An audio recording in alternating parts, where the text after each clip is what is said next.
You've been lied to about what it takes to truly show up in the world. And today we have Marcy Axelrod, and she'll tell you about the truth about showing up and what it really takes to show up in the world. Now, Marcy Axelrod is the author and founder of the Show Up Institute. And she's a best-selling, award-winning author, TV contributor, 2 times TEDx speaker, and management consultant. And her latest book, How We Choose to Show Up, was recently awarded the Hayakawa Book Prize. The first question I have is, what's the secret to your success, and how did knowing how to show up contribute towards that? Welcome to Awakened Titans podcast with Lily Patrascu, mind-blowing conversations with influential business titans sharing how you can manifest abundance, love, joy, success through quantum awakening, quantum manifestation, quantum healing, quantum miracles, exponential business growth, and innovative products and services. Wow. So the secret to first of all, Lily, thank you for having me. It's super great to be here. The secret to my success and how did showing up contribute to that? So, they're the same thing. They are absolutely the same thing. Understanding the truth about showing up has been my lifelong pursuit. And when you understand what it means to truly show up, you will recognize immediately, that's what makes people successful. And, not that you can summarize 300 pages into a word, but to make this really, really simple for people, showing up is about getting to the core of who human beings are and how we're designed to thrive.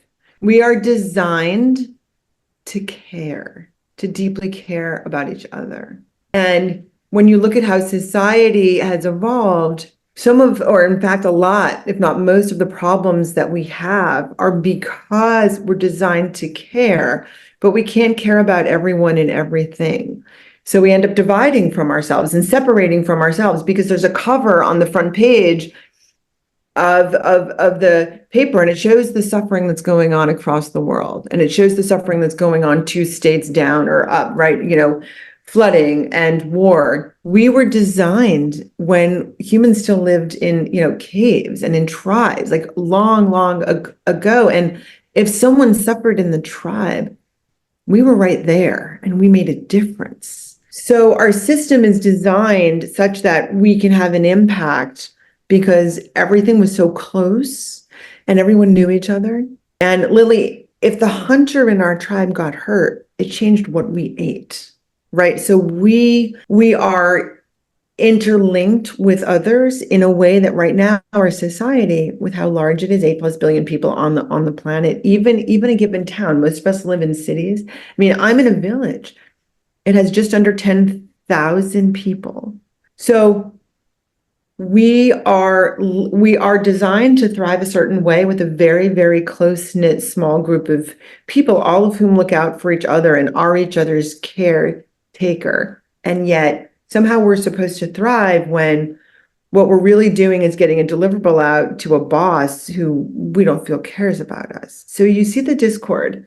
Anyway, I'm going to pause there, but that's just one of the ways in which society has lied to us, and encourages us, rewards us to show up in a way that's literally inconsistent with how nature designed human beings to thrive.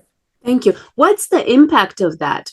Oh, well, we all know, massive mental health crisis going on. The way technology is designed is the result of, all the lies that have been created throughout how society functions. And society isn't inherently bad, right? But as we all moved off of farms into cities, more and more jobs were created that divorce us, that pull us apart from the things that make us healthy, right? So they've divorced us from the land. We now live in cities. It's a big deal to have a garden on the roof, right, where you can grow a tomato plant.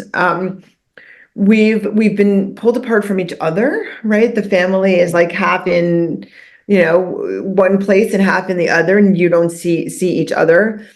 And the jobs and roles that we have now are not just pulled away from the land and each other, but they aren't really what we're designed to be doing. So we have to somehow conjure up a purpose for ourselves, because what we're spending 8 or 10 hours a day doing and giving all of our effort and energy to, it isn't really part of what matters to us, which is why kind of there's something called management and then HR, and like all of it is kind of meant to kind of put glue in the system to put back the bonds of humanity. Anyway, let me pause there, because there's actually a model that's very simple of how human beings are designed to show up. And that's what re-healthifies us. It makes us healthy. It makes us happy. It deepens our relationships. And I'd be very happy to share what it is. Yeah? Yes, please share. Yeah. So, I mean, when you picture us going back to caves once again, right? Because this is based on 20 years of research. It's based in evolutionary biology. It's based in psychology. It's based in neuroscience. So back in the cave, think about it, right? So there are people, maybe we're wearing some very primitive clothing, but there's a group of people. You aren't alone in that cave, right? So there's an individual, and you could call that person a self. So that person is in the role of individual self. But then when you look around, maybe there's someone building a fire over here, and there's someone doing something with some nuts or berries over here. There's a situation going on. So we're a member of a situation. And by the way, it's not just back then, it's right now. It's at all moments, even when we're laying in bed alone. We are in a situation. There's something around us, and it changes how we behave. It changes how we show up. It changes our feelings, our thoughts, and our actions. So the situation shows up for us and changes how we show up to it. It is this reverberative dance that we're doing, such that how we show up, Lily, it actually exists in the space between us. Right now, your brain and my brain, our brain waves are resonating like this. We are existing where I'm inhabiting you and you're inhabiting me, and you're changing my physiology with how you look at me, and I'm changing yours. Literally, the chemistry of your body is shifting. So our second role, we're members of situations, and it is a big deal. And what a situation is, I just touched the surface of what it is. So it's not what people think. There's a lot to what a situation is. And once again, it is the environment showing up to us, changing how we show up. Now, we aren't just in two roles, Lily. Nature designed humans in a third role as well. So in the cave, and we're individualized selves, we're a member of a situation, but then there's something larger going on. There's the environment out there. Maybe it's storming, maybe it's not. Maybe there's a whole lot of other people outside of our cave, and animals and water and food and berries. So there's a society, you could call it. So we are individualized selves. We are members of situations, and we are members of something beyond ourselves. Call it society, call it a religion, call it a race, an ethnic group, a job title, a parenting role. We're a member of something beyond ourselves. And this is just how nature designed us. This is how humans have always shown up, and it's how we will show up every moment of every day, right? How we show up is not is not a peripheral feature, right, of our operating system. It's our defining characteristic. So you might ask, well, Marcy, like, why does it matter that we're in three roles? And I'm going to show you these three roles. Why does it matter that we're in three roles? And I'll give you this for the show notes for anyone listening. It matters because when we show up disproportionately only in one role, let's say our individualized selves, because that's the one that society talks about, right? You need to do well at work as an individualized self. You need a certain title and a certain car and a certain brand and a certain amount of money in your bank account and all these things. That's an individualized self thing. That's what's making us sick. It's because we're also every moment presencing within a situation which is showing up to us. And once we understand that, we show up differently. And I'm going to explain that. And then, of course, we have to recognize that society is shaping us at all times, and we're a member of something larger. And we all want to have a certain role in society. We want to be known as someone of integrity, right? Someone of honor, someone of quality, right? So we need to understand our societal role and how society shapes and changes us. And it teaches us horrible things, like to care more about the money in our bank account than about helping our neighbor, right? Society is really messing us up right now. And now, it didn't used to. But as societies evolve and we get away from the super hard work that we need for basic stability and basic means, as we get away from that, each generation that has more of a silver spoon and more luxury, that's when the discord starts to really grow, because we have idle time and idle means, and we no longer have to show up for each other just to serve a basic need, because so many people's basic needs are met. Thank you. So what needs to happen in order to make a change in the world? Sure. So I want to point out the continuum. And one of the main things that we need to do to make a change, we have to understand that there are levels of showing up. I just put numbers on them, 1, 2, 3. They've always been there.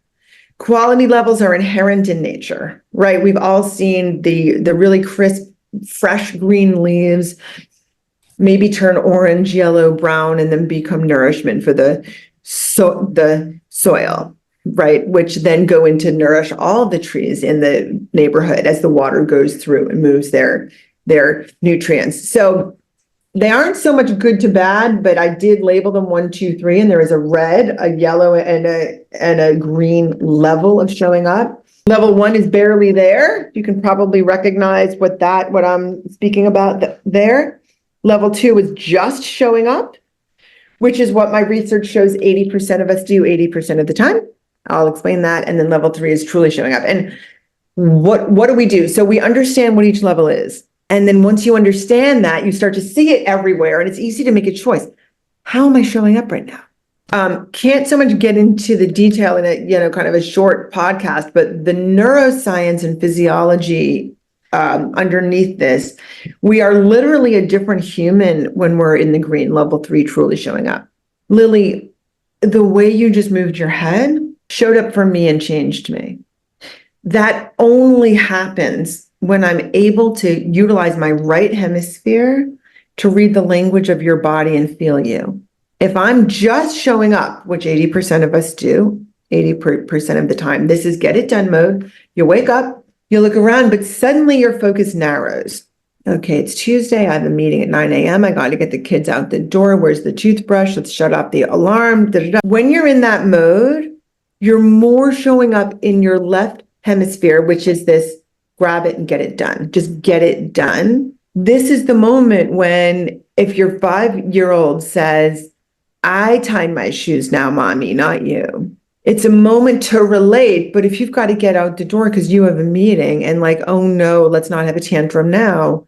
This is when the loving, amazing mother says, you try that one, I'm going to do this one. But then if the kid is struggling, you just say, I'm going to do this other one too. And you just do it for them. You're having control over. Why? Because you're feeling stressed, because you're in a bit of a rush. Maybe you're hungry, or some goal that you have to lose weight is really on your mind because you're damn it hungry and you don't want to be skipping your muffin this morning, but you're going to force yourself to. So whatever it may be. So level 2, just showing up, is this insidious thing.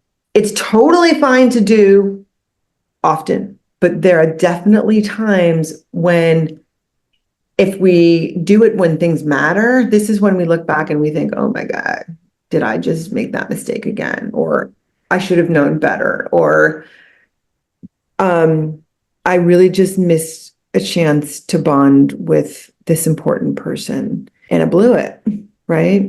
So if you want, Lily, I can explain why is it so different to be in our right hemisphere versus our left, which you think that's important. So, to survive in the wild, right? When our brain evolved, there were 2 different types of attention that we needed. And those are still the same 2 that we have. One of them fed us. The other one made sure we weren't fed to something else. Okay.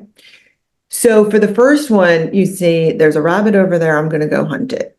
Your perception literally shrinks from everything into about a 3% arc out of 360. So it's almost nothing. It's the rabbit and it's jumping and you've got to grab it. And there is no time to ask yourself, oh, I wonder what kind of rabbit that is.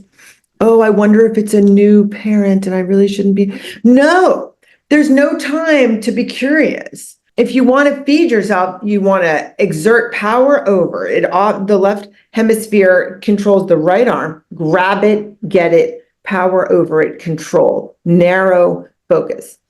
No learning's going on. It turns out, Lily, you aren't even seeing the rabbit. What's actually going on is that a representation of the rabbit is showing up to you. We no longer see truly what's there when we're really in this left hemisphere, grab it, get it done mode. And by the way, people want to read thousands of pages about this. It's the work of Ian McGilchrist, who wrote The Matter with Things and The Master and His Emissary. And anyway, he's a psychiatrist out of the UK. I think it's the UK, it might be Ireland. Anyway, the point is to truly presence, which a lot of people are working on, call it mindfulness, a Zen state, being one with the world, right? This sense of groundedness and being with the more that's there. All of that flies out the door when we need to quickly execute on something because we are paying a narrow, tactical attention.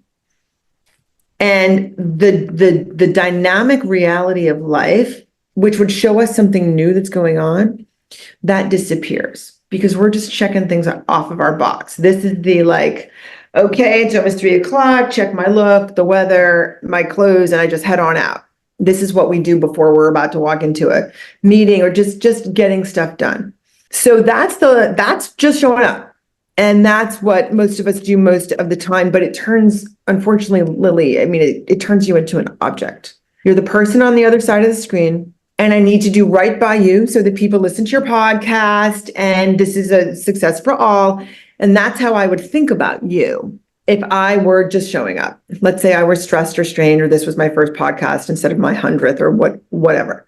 But I deeply care about you, actually. And I deeply care that this matters not just for you right now, but on your global landscape. And it matters for your listeners. And because I deeply care, this is how you know right now, you just heard in my voice and in my pacing and in what I'm choosing to say, you're hearing that I just shifted into truly showing up, into more of a right hemisphere led being with, being for, not just a to-ness. So showing up has a lexicon, and it talks about transitioning from being barely there where you're just in your self mode to noticing. And then after you notice something, you can tune into it. This is now moving up the continuum toward truly showing up. Once you notice and tune in, you've incorporated your situation member role. And then once you notice and tune in, now you're feeling with, and here's the Holy Grail, you're enacting care. So those last two, you've incorporated all three of your roles, your self role, your situational role, and your societal member role, and you're enacting care. And this is when people will leave the meeting and they will be thinking about you. And this is when the phone rings and they say, hey, we need someone to help us with XYZ. We thought you would be a really good choice. Would you like this new role? Would you like to help us out with this? Or a new client calls and says, I hear that you're the one who people trust. You're the one who people go to for advice. Would you please come and meet with my executive team too? So how do you switch from the left to the right hemisphere? How do you switch from just showing up to truly showing up? So a really effective exercise to do is to close your eyes and notice what you're focusing on. And in essence, what you're going to do is switch from that narrow 3% of the arc attention to broader attention. What are you hearing? And really sit with it. What are you feeling in your body? And I mean, do a whole body scan from your toes up, where for a few seconds each, how does it feel? What do I feel? That puts you into your sensing system. Go through the rest of your senses. What are you tasting? What are you smelling? What are you touching? And from there, you can then notice how much more expansive it is. And when you return to your work, be it a spreadsheet analysis of social media flows or something, instead of just seeing lines and numbers, you're going to start to think about human beings. What are the humans doing that are showing that there's this trend that's up 5% from last month? These are people. And then new ideas will show up about how to improve things, inventiveness, creativity, curiosity, all those healthful things start to show up for us. So I'm going to stop there and let you ask me questions, but that's the model of how we show up. There are 3 roles. There are 3 levels. And then of course there's a skill for each role, but I don't know that we'll have time to get into a lot of depth on that. Thank you. So how can entrepreneurs that typically do the showing up to kind of step into this truly showing up all the time? Like what kind of actions should they be doing to make sure that they are actually truly showing up all of the time? Like, for example, for me, it's so I identify myself with the truly showing up thing, because I never do just stuff to kind of tick stuff on a list. I deeply always care, and I can't switch that off. It's just something that's part of me. Right.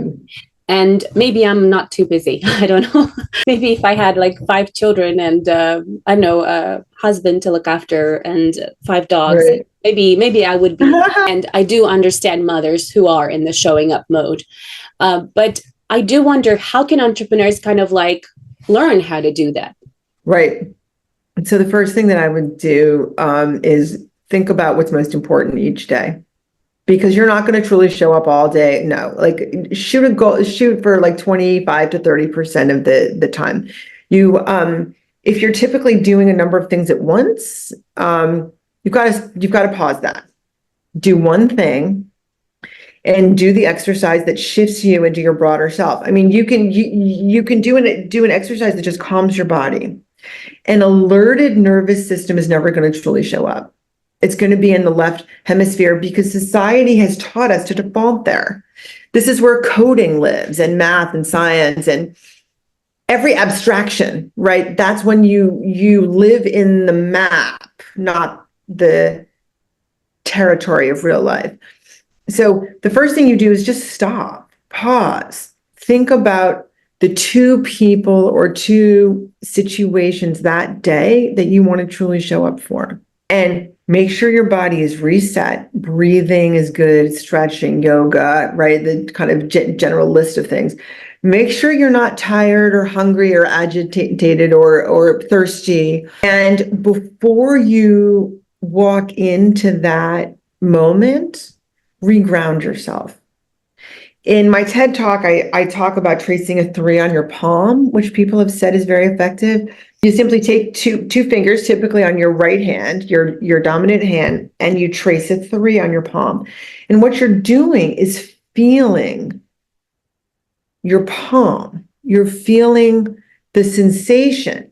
And what it's doing is it's quieting your mind and it's bringing you into your sensing system. The moment you do that, you'll notice your breathing slows and it deepens. And the relational hemisphere, that right hemisphere, comes online more. And the humans you're going to be with, if you are, like if it's a meeting with someone or greeting your spouse or friend at the end of the day or your child, your heart shows up, your care. So what I'm saying here is that showing up is a relational system. Humans are relational beings. And what showing up is doing is it's returning us into how we were designed, which is to show up with our heart first, our emotion first, not the cognition or quote rational mind, because the rational mind can turn you into a statistic and just make you an object and want to get stuff done, which is an inward mindset as opposed to an outward mindset. So short answer, what your Titans and Titans to be want to do, first stop, reground yourself in your body, recognize what a situation is, which is this reverberative process where you are impacting others and they are impacting you. It is very deep. And I have a whole chapter that talks about this. And then if you want to, just think about the bigger picture. This is that exercise I first spoke about where you you go from the 3 degrees into the 360 and you expand the world. And then the rest of the world shows up for you in its dynamic reality. So instead of living in a representation of the past, you're actually living in the truth of the moment. Thank you. Now tell us about your journey. How did you come to the realization that showing up was the key to becoming more successful in life and business? Yeah, so it hit me when I started stuttering at age 6. I couldn't show up as I wanted. And yet I watched everyone around me throwing their show up choices away. Because when you're 6, what are kids doing? Some are nice, but some aren't. So there were bullies and scaredy cats, and then there were the teachers standing around, just kind of letting what to me was unkindness happen. So I said to myself, they can choose to show up differently, but they're not even choosing. So that's how it became my path. I started to devour psychology and neuroscience and behavioral economics and leadership, and ended up going straight to Wall Street, which is a massive experiment in how people are choosing to show up, because for every stock that's bought, someone else is selling. It's like, well, why are people showing up to the exact same thing in exactly opposite ways? So anyway, the model of how nature designed humans to show up just kind of came out of a lot of the research that I was doing. Thank you. So how did changing how you show up affect your personal success? Well, do you hear a lot of stuttering? I still do get caught on words. It is definitely still there, but I'm able to show up as I choose. So that's one thing. The second thing is I show even when it's not a typical moment to show care, I show care. It can be the middle of a conversation. Someone's just looking at me and where there's like a tactical topic that's needing to be acted on. I will just look at someone and just notice something about them and just pause and just say, is it okay if we pause? How are you? And then I might mention, I noticed this. How are you? And the person's never going to forget that. I mean, it has changed everything about me. It's changed what I choose to do with my life. So after Wall Street, I got an MBA and started strategy management consulting with KPMG Consulting in Silicon Valley. I had teams around the world. My success was always human to human. So I hadn't developed the model yet, but I was enacting it. I was showing up, putting the relationship first and having a model to use that was in my head. There's a situation. Showing up exists within the situation. And I knew what a situation was. Which is different than most, right? How it shows up to us, how others show up to us is created by how we show up. We can change what is manifested for us. Anyway, so I kind of understood the model before I even put it down on paper, and the whole societal role, how we're defined by society. We didn't get into that a lot, but there's a whole chapter on that. Very big deal. Otherwise, we're enshackled by society instead of uplifted, right? The value structure of a healthy life is different than the value structure that society teaches. Thank you. Can you share an experience of how maybe others showing up to you in a way that either they only showed up or they truly showed up, and how that impacted how you felt about them and your relationship with them? Yeah, no, I'm going to give you an absolutely crucial example of that, of what just happened. I have a teenage daughter. My teenage daughter just spent 9 months at a mental health rehabilitation center. In the middle of Missouri. It was a great place for her. You can imagine there's a lot of suffering. There are years and years and years of parenting that went downhill, of a child's life that went downhill before you send your child away for 9 months.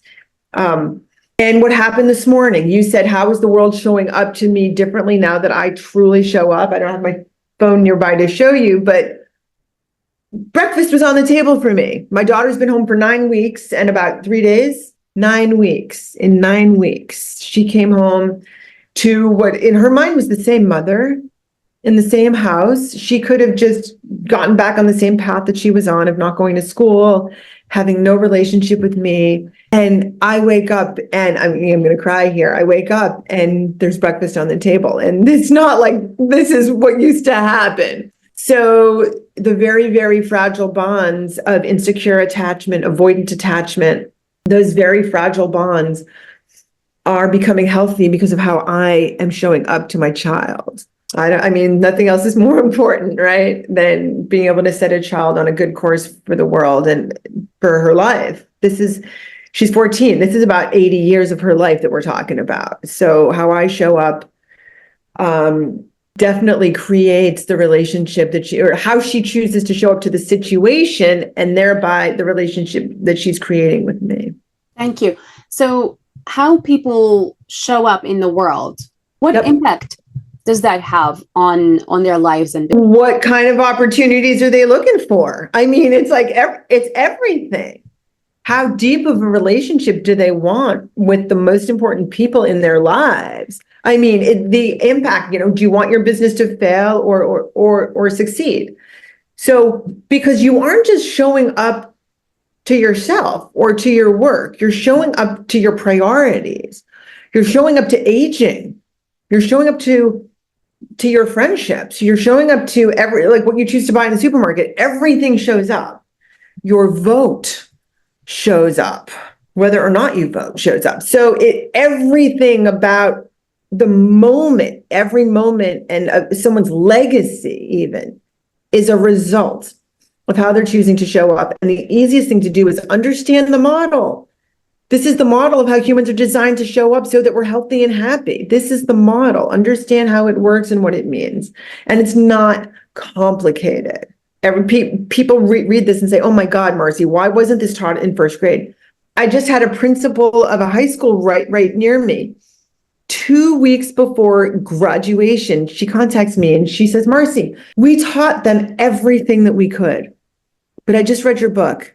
We didn't teach them what it means to truly show up. She said,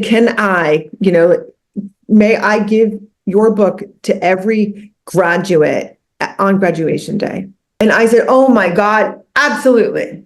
And I gifted 100 books to the school. So there you go. That's the impact it can have. Thank you. Tell us where entrepreneurs can find you. Website, choosetosHowUp.com. Amazon, I'm easy to find. Just put in my name, Marcy Axelrod, or put in the book title, How We Choose to Show Up. Follow us for more interviews with world's most influential business titans, providing you with the insights to awaken to your full potential so you can get paid to be yourself, find true happiness, and manifest anything you desire.